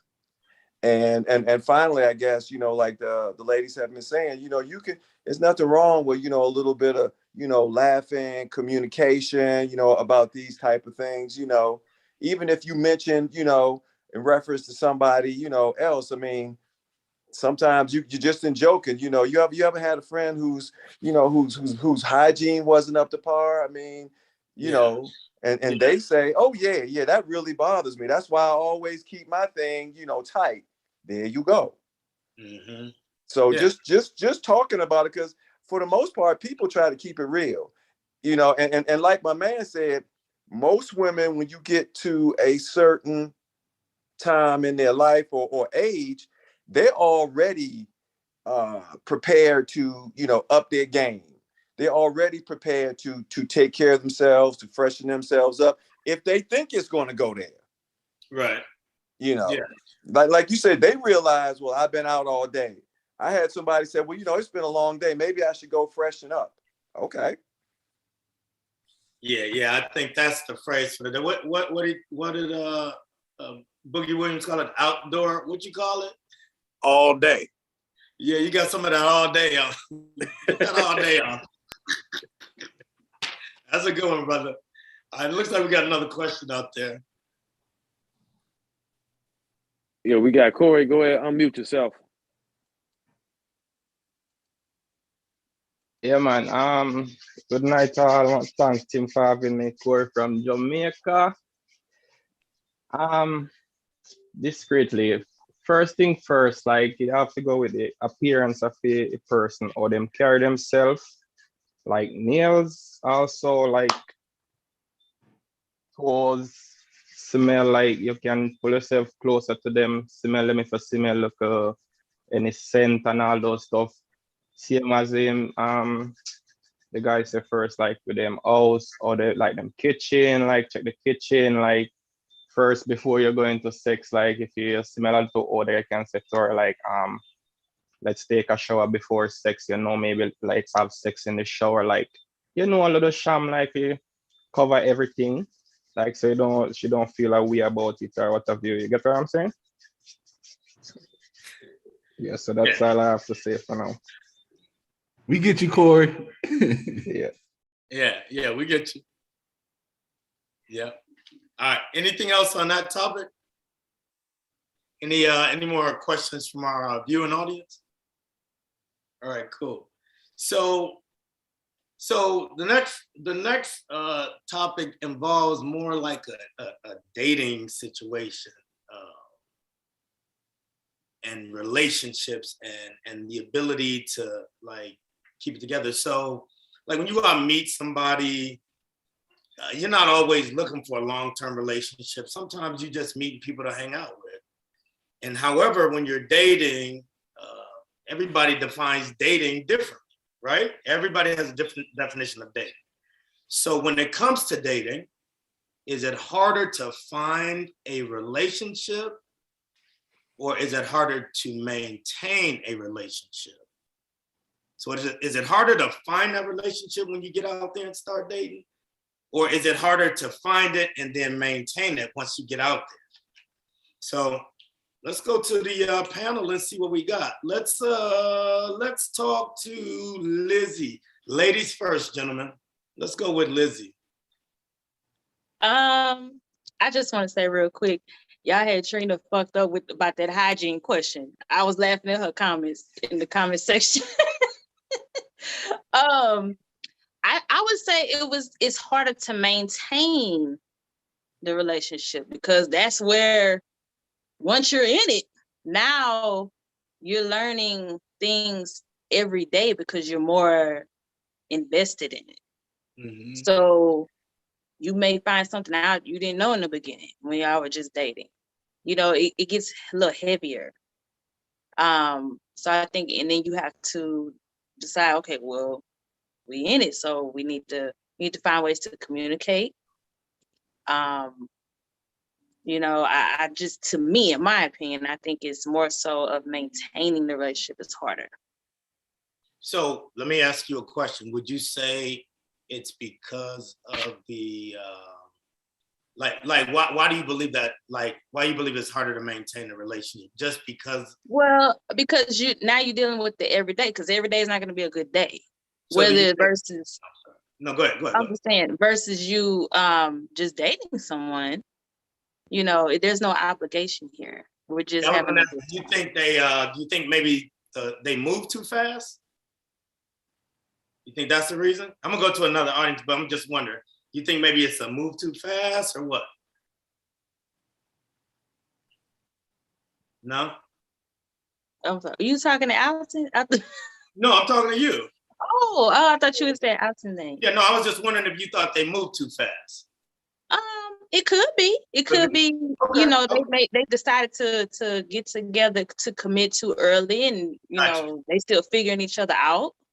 So at that point, it's kind of, you know, it gets a little heavier versus you not having really the obligation with that person. Y'all are just trying to figure it out initially. But some people like to commit fast. Yeah. You know, and then once you do that, then you run into some problems if you're not familiar with it, you know, if it hasn't been that long, like you said. Gotcha. All right. Now we'll go to my brother Alton. They're both pretty difficult. Yeah. You know what I mean? Because you got to find somebody, then you got to find somebody that you want to stay with, and then you got to stick it out. So, I mean, of course, the longer part of it will be being with the person, because, I mean, the dating scenario only lasts for so long. If you're going to choose to be with somebody, then now the relationship starts, and now you may go on to marry this person, and y'all going to have a life forever. You know what I mean? So that of course, is going to be the longer part of the thing, but you know, they both are pretty difficult because just finding someone is tough. You know, you got to go out there, you got to give it a try. And then once you get them, you got to do the same thing you did to get them to keep them. You know what I mean? So they both require a lot of work, but of course the keeping it is longer and it requires more effort. Mm-hmm. Okay. Tasha Williams, what you thinking? Because you got a big smile on your face. Because I knew you were going to call me on this. I can feel you calling me. I think it's harder to find than to maintain. But then again, I see both sides of this issue, personally and professionally. Very few people want relationships now. I know people get offended when I say that, but people I come across, very few people want relationships. They want transaction. If they are honest about it, because you know when you're in therapy, they tell you a little bit more than they tell you in real life, and you get to kind of see how people really think, and they're okay with being vulnerable. So finding someone that seriously wants a relationship, and you really have to take the time to ask the question, how do they define the relationship? I mean, that's a major question that you have to ask. Like, it's all types of relationships out here. It's same sex, it's opposite sex, it's polyamory. You have to ask people literally how they define it, and be clear about if it's the same way you define a relationship, because it's loose. And relationships is just how we relate to one another. But you know, we're talking about like committed relationships, dating relationships. It's just very difficult, I think, to find somebody that's serious about wanting a real relationship. Okay. All right. We have any questions? Yep, looks like we have a question. A comment, I'm sorry, a comment. Yeah, we got Marcus. Want to unmute yourself, Marcus. All right, can you hear me? Yes, yep, sir. We hear you. Okay. My question, I want you to repeat the question, but it was about hygiene and when is okay or how should someone tell someone, right? Is that the question? What's that? The question that you put out was, how would you go about telling someone in a relationship of their hygiene? Yeah. Okay. My answer to that is, what part of the relationship are you at? Are you in the beginning part of it? You just hold up. That was the last question. Say that again. That was the last question. Right now, it's talking about finding a relationship. Is it easier to find a relationship or maintain a relationship? You know what? I didn't smoke too much weed. I'm sorry. Well, that's fine. Let us go to Cleveland. We'll come back to you when you get your thoughts together, brother. We love you, brother. All right, it's all good. All right, love you, man. Love you, man. All right. Okay, right, come on, I Cleve. would say kind of like the therapist said, that if you really, really, really truthful about what you want and about what you're willing to do and the work you're willing to put into a relationship, it's harder to find it.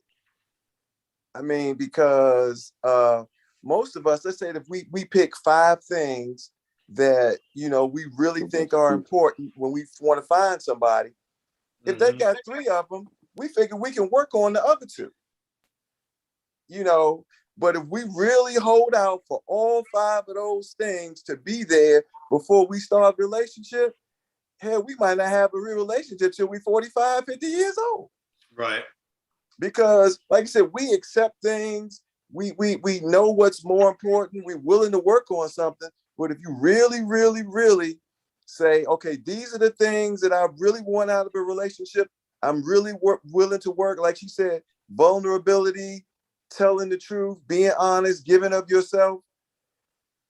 You sitting across from a person who's attractive, who makes good money, and who's honest, but you don't trust them with your real feelings. You don't trust them with your heart.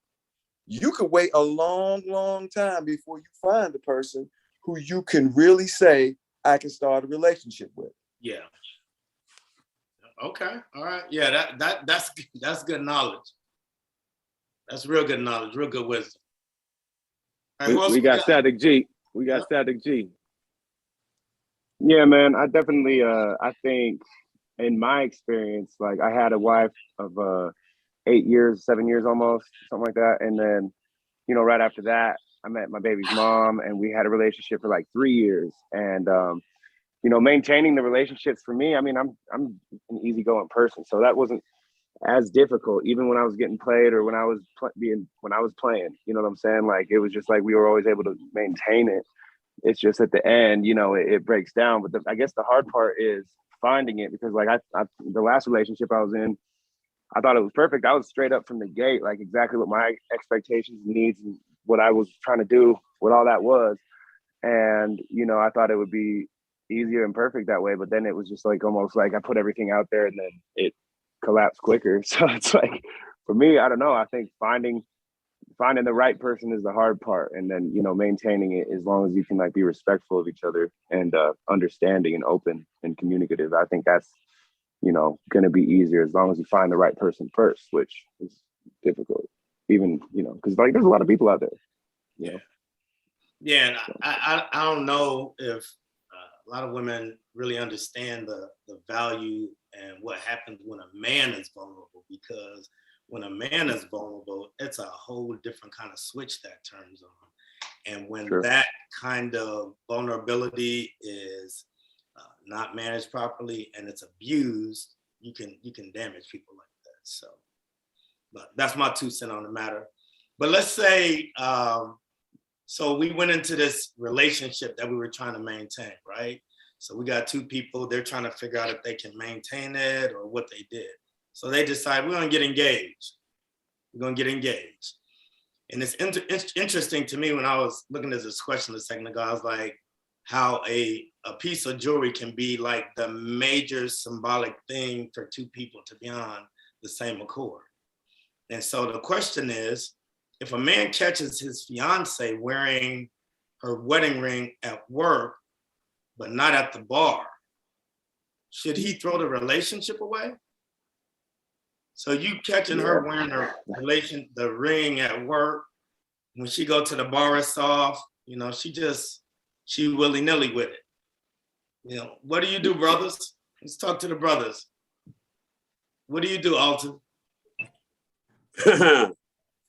I definitely have a problem with that. Like, I can't, because that's the symbol that lets everybody know it's an outward expression, non-verbal commitment certified thing. Like, because some women put a ring on their finger and they're not engaged, just to deter men away, like if they don't want to be bothered.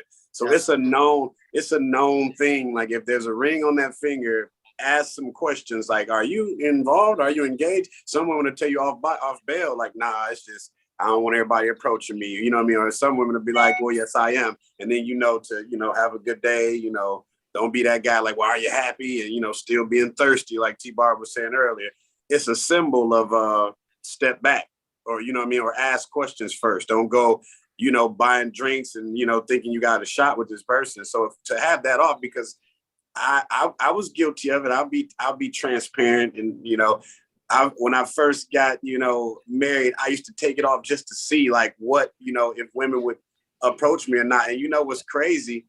Having it on, I got approached more. Yep.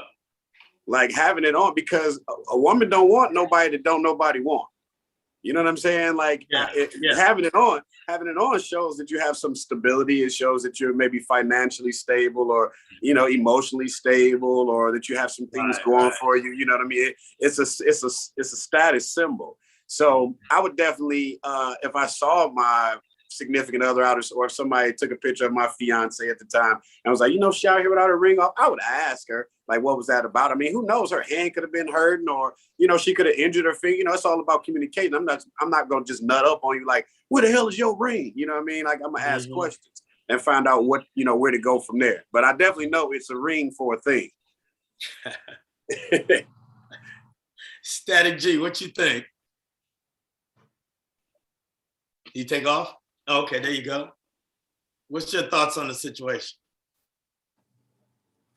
Yeah, absolutely against it, man. And I mean, I say this is like, I'm a respectable gentleman these days. I definitely was a player when I was young. So I used to take off my ring when I went. Is it worth the throwaway? Is it what? Is it worth the throwaway? Yeah, if she's out there fucking around. I mean, I definitely talk to her about it. I'm not just gonna be like, yo, we're done forever. I'm attached. I get attached to people, and I love people very deeply. So I don't just throw the whole relationship away like that quickly. But when I throw it away all the way. I don't circle back to the garbage can. But I definitely think, if she out there and there's not a good reason, and like obviously, it's not just about the ring, it's about how she's acting as well. Because I also am a type of person, I don't really like jewelry that much. You know what I'm saying? So like, I don't wear watches, I don't wear chains, bracelets, rings, just generally, unless I'm trying to look good. You know what I'm saying? That's about it. So if it's a situation like that, like I've had girls, my ex-wife tattooed her finger, you know what I'm saying? And that's something that people do too. So it just depends on your relationship, but I definitely think it's a sign. It's a red flag for me. It's a red flag for me. Yeah. Lizzie, you want to weigh in on this with us?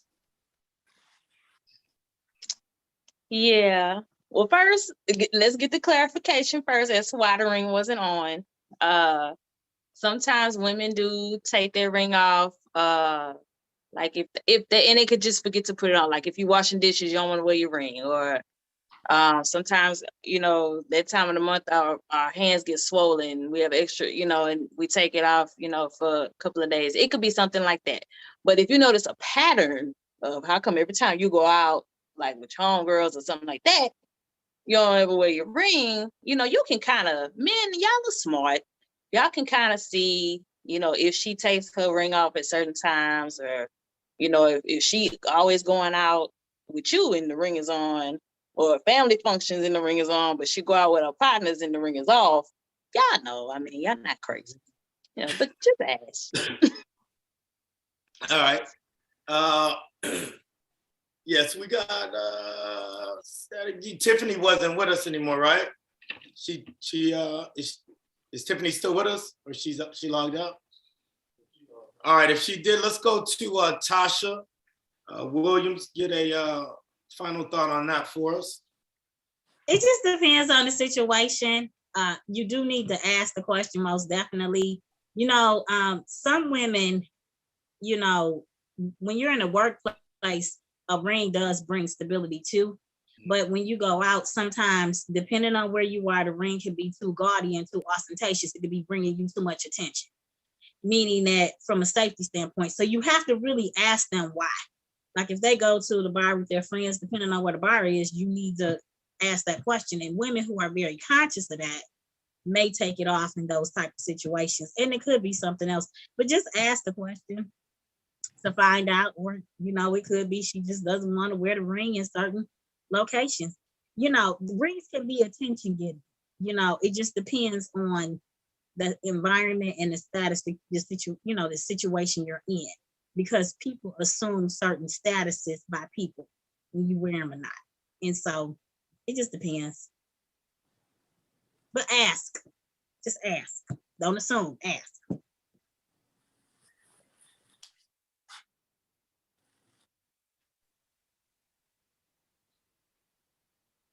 You got to unmute yourself, George. Oh,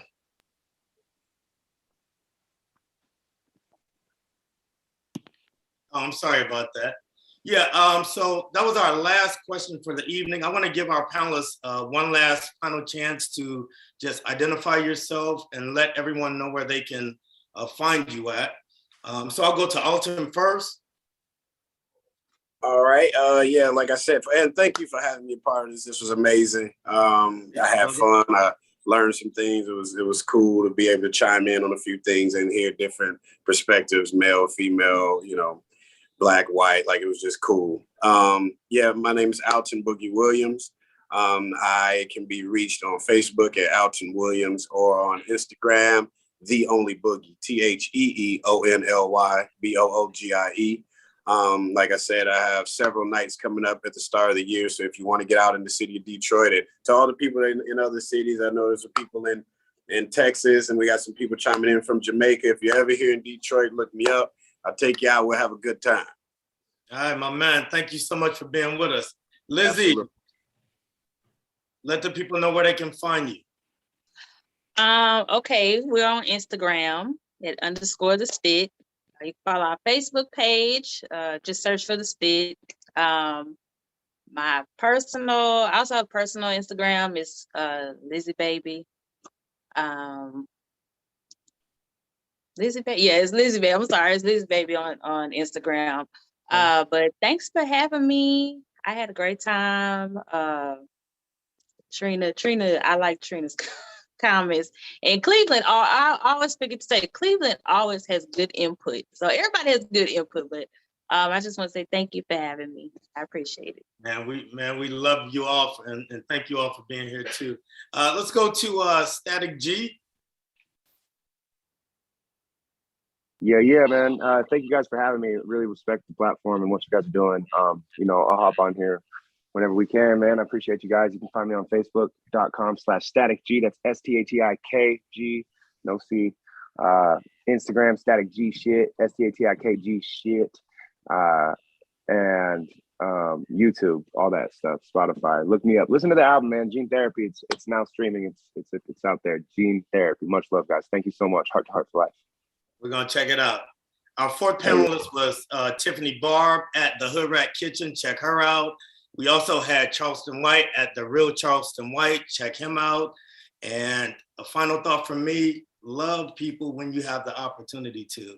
I was at a friend of mine's house today with his mother. She passed away just on Saturday. We had just seen her Friday. So take the opportunity in your relationships. Love those people that you're with. I'm gonna kick it over to my boy, Big Tim. I wanna give a special thank you to Tasha Williams for being with us tonight. Kim Carey, love you, sis, and the entire Heart to Heart crew. So back to you, Tim. All right. So that was the Heart to Heart Relationship Talk Show.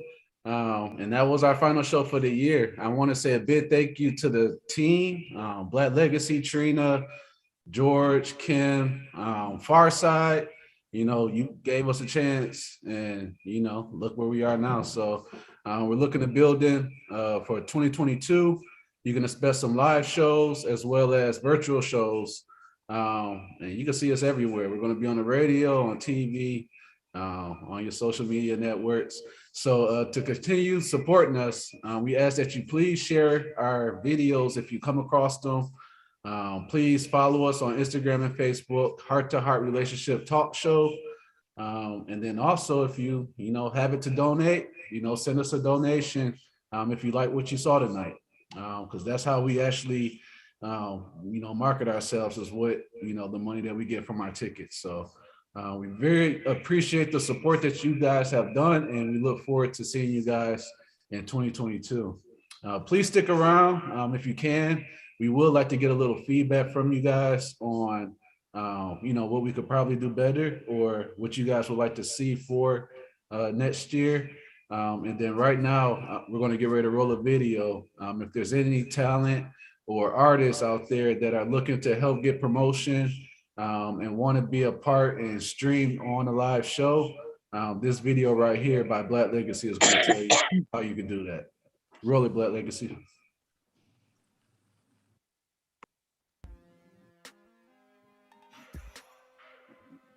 Peace of mind extended to you, family.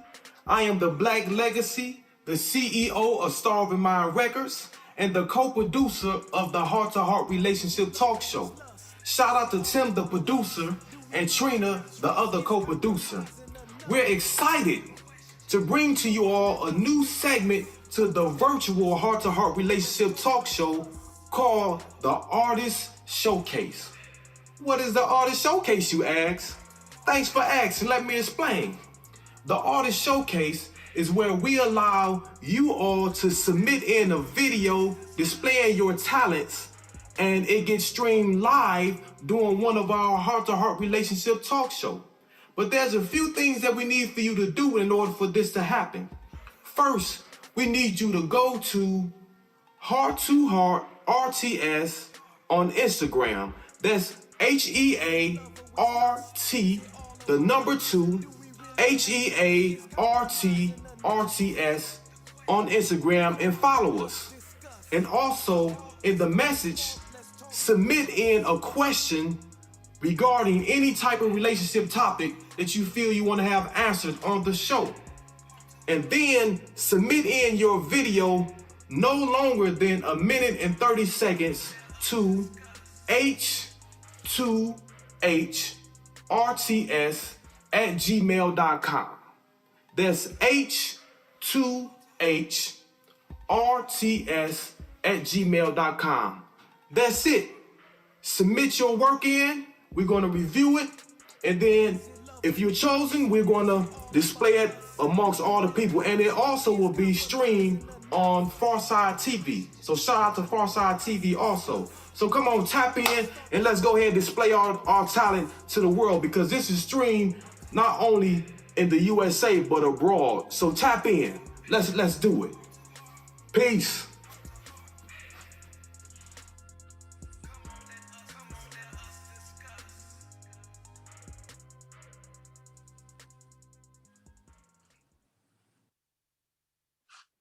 All right, thank you guys. So now at this time, I know I got a few people still on here. I would like to get you guys feedback on the show tonight, what you guys thought, and what you guys made, have some opinions of going forward, what you would like to see. So is there anybody that may want to say something? Hold on, have we stopped recording? Farcyde? Yeah, let's stop that. Yeah. No, we're still recording. Legacy needs to hand it over to me, and then I can stop the recording. Yeah. All right. You know what I'm saying? Gonna have you guys go real raw on YouTube. Right.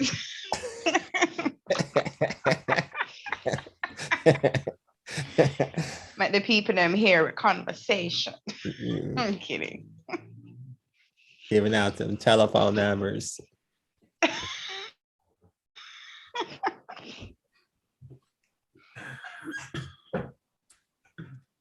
I think is Black Legacy